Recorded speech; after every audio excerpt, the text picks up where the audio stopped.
I also want to talk about this. This is our trailhead. This is also our memorial to Jack and our individual. This is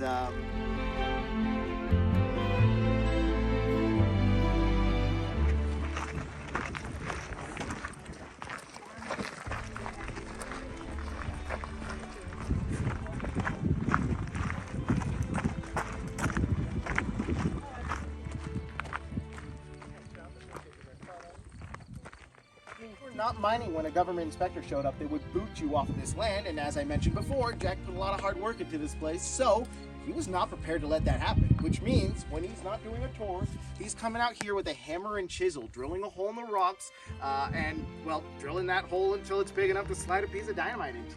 Once that dynamite goes off, he's got to get back in there and manually pull out anything that's been blasted apart by that dynamite until there's nothing left to pull out, and then, well, he's got to do it again and again to get most off by glass, untouched by man, so that he can get the credit for that discovery. You see, Jack didn't really get the credit for discovering these caverns because he merely showed the caverns. These caverns were very well known for a very long time.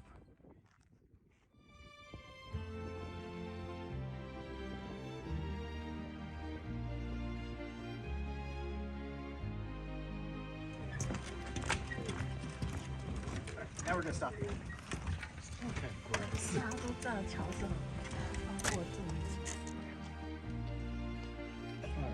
So, as everyone starts heading on up here, I want to congratulate you guys. I know some of you are breathing.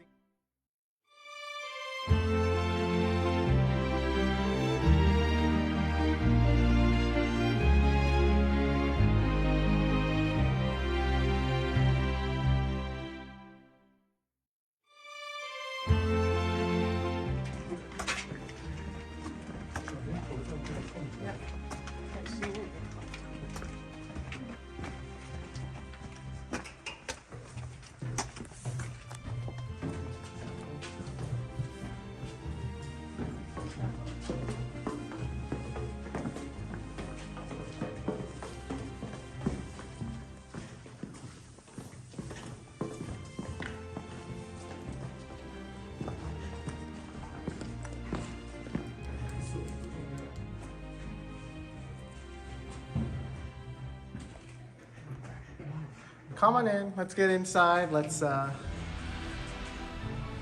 be shy, come on down.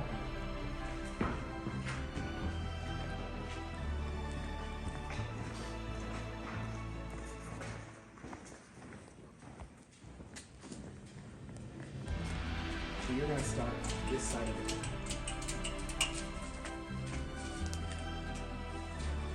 Now, real quick, I'm seeing a lot of photo takers right now. Give me just a moment. Before you start snapping away your photos, give me how many like these are formed. However, to tell that story, I do gotta go back to the beginning, roughly 300 million years ago when all of this was below sea level. And then of course, there's this force in nature that you probably remember from elementary school called continental drift. Essentially, the land masses have shifted and moved over the course of very many decades, or out here at this point right here. And when that water drifts, it's leaving the calcium there, which is forming stalactite. It's also taking a lot of calcium with it. For example, here in our concrete. Feel free to come down if you want to take a better look at it. But right around here, there's this dark circle in our concrete, and there's a crater. That's where water has been dripping. Not quite as regularly as this, but it has been dripping. And as the water's been dripping, it's been creating a little crater. And look closely at the edge of the crater. You can see where minerals are quite literally being left behind in the concrete. Those minerals are going to start to do that thing that dirty laundry does in a hamper. It's going to stack on top of each other and get taller and taller and taller. And they're going to form a stalagmite. Now, stalagmites might grow up from, might grow up and reach stalactites and stalactites, hold tight to the ceiling here. And of course, once you get the really robust stalagmites and stalactites, that's when you get the really good stuff like this.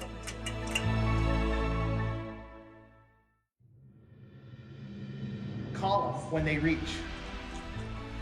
What do you suppose we call them when they reach? We call them columns. Yeah, that's our column. That's our column up there. You can see the stalactite at the top, stalagmite underneath, and right in the middle, where the two of them agree. Right underneath that is this thing called a belt canopy. Now, belt canopies, they get their names because they're shaped like a bell and they're broad like a canopy. And this is where I'm going to let you guys know right now, the cave formations probably don't get the most creative names out there. For example, underneath this bell canopy here are these tufts that kind of look like coral in the rocks, right? This is cave coral. Underneath some of these tufts of coral are what looks like the pipes to an organ. These are coral pipes. Again, these are not the most creative names out there, but if the theory is to be believed, this is a great example of how much water was coming through here millions of years ago. In fact, this is a great example of erosion as well, because essentially this was once the ground level. This was the ground level where water would drip in from above, splashing here, and as it splashed, it created mud, and as it splashed some more, most of those minerals dispersed into the mud, into the tufts of the corals that we see here. And in some cases, there was so much drippage that all of that calcium was sinking into the mud that trapped a layer of mud into a layer of calcium and formed these pipes, which are full of an ancient clay from the ancient mud. And then, of course, a few million years after that, we get another example of erosion and how much water this cave was getting millions of years ago. Namely because of this refreshing pool of water right over here next to me. Now, and it seals itself up and becomes perfect for building. Well, all of that is limestone, which was being broken up by a water solution, but now that the water is no longer coming through here and everything's dry out there, it's drying up, it's sealing itself up, and it's becoming very structurally sound.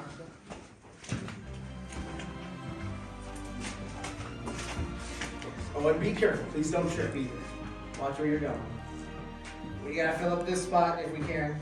We gotta make room. This concrete pathway, this is all the Queen's Chamber, so we gotta make room for everyone here. Let's get you guys inched a little bit more towards the peninsula there. Don't be shy. Perfect, perfect. Let's fill up this middle spot here. Alright, so I believe that's everyone, and with everyone in the Queen's Chamber, let me express that this area gets its name from Jack Mitchell, who stole that name from a completely different cave in Kentucky. That being said, Jack did have his own gimmicks when he brought his guests in here. For example, he would point out these formations, and he would say that to him. Formation, in my opinion, though, is actually directly above us up front here. Those of you in the back might have a hard time saying this, but up here, directly above us here, you can see this huge cluster of tiny little stalactites that seem to just burst into every direction. Look closely and some even curve right back up towards the ceiling here.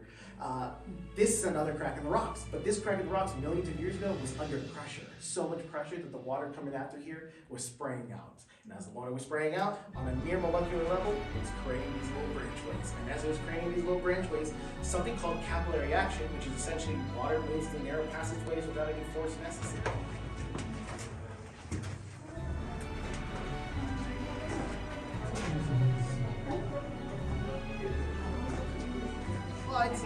Hear me out, because there is one part of my story that is absolutely true, and that is, of course, those researchers. They really did hire a team of researchers who really did get on ropes, rappel down the bottom of the lake, and they really did have a surprise waiting for them.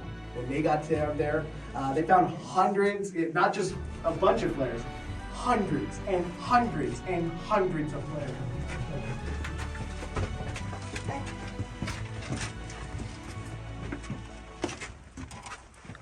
Mushroom. Cave mushroom.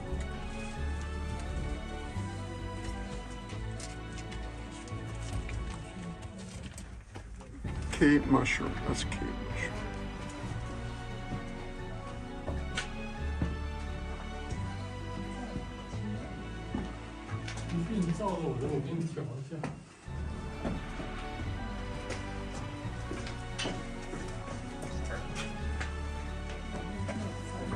I think that's everyone. In fact, I believe you were the gentleman helping me in the back, weren't you? I was. Of course.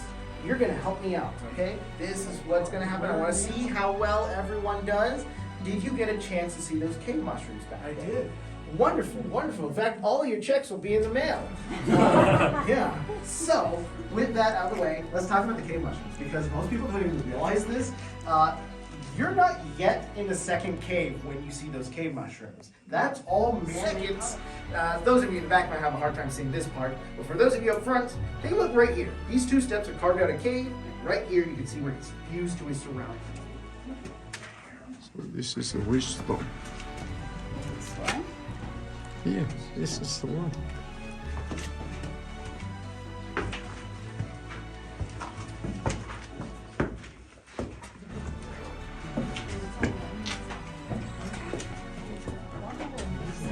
Oh，好小的一个洞，我从那边走过去。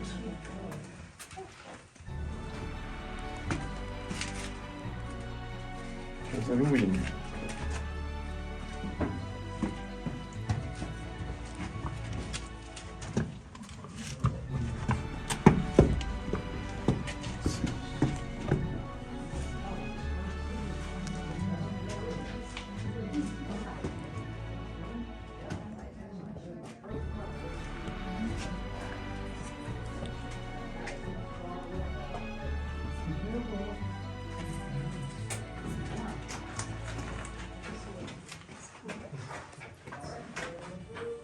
And after a cataclysmic event, all those stalactites have since fallen down to the floor below and have been paved over. And because they've been paved over, that means hollows and air pockets got trapped down there, which leads to this echo sound if you were to stop really hard. In fact, someone in the middle, give me a good stomp.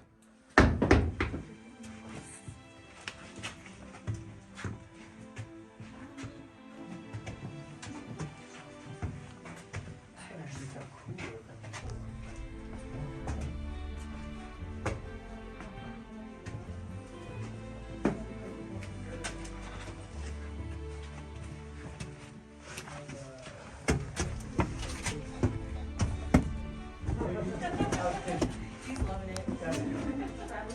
Thank you for allowing me. Yes, yes, yes.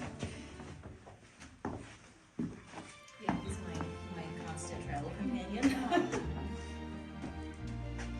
Yeah, after she told me that, I just couldn't. She was like, "This is my constant travel companion." I was like, "All right, just make sure Piggy doesn't, empty his pocket of trash." It starts to compress itself on a molecular level and becomes calcite crystals. That's simple. Yeah, in fact, if you were to bust open some of these bigger formations, they're loaded with these crystals. That's amazing. Yeah. 那你在那里会影响。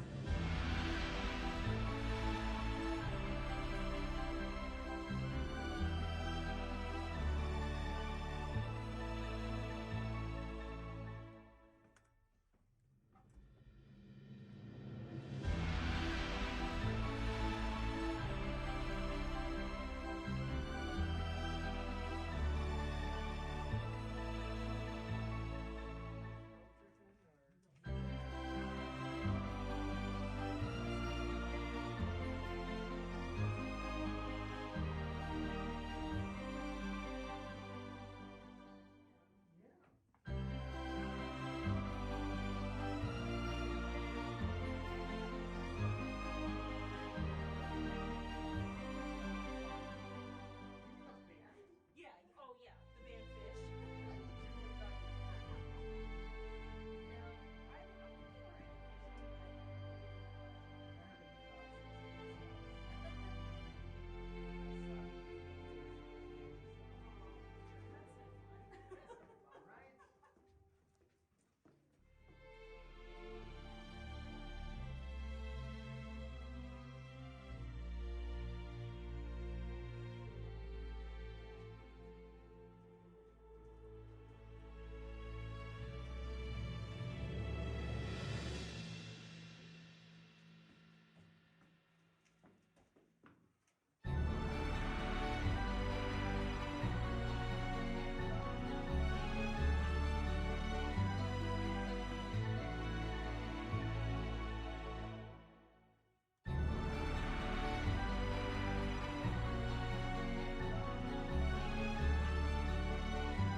Are you going? Hey.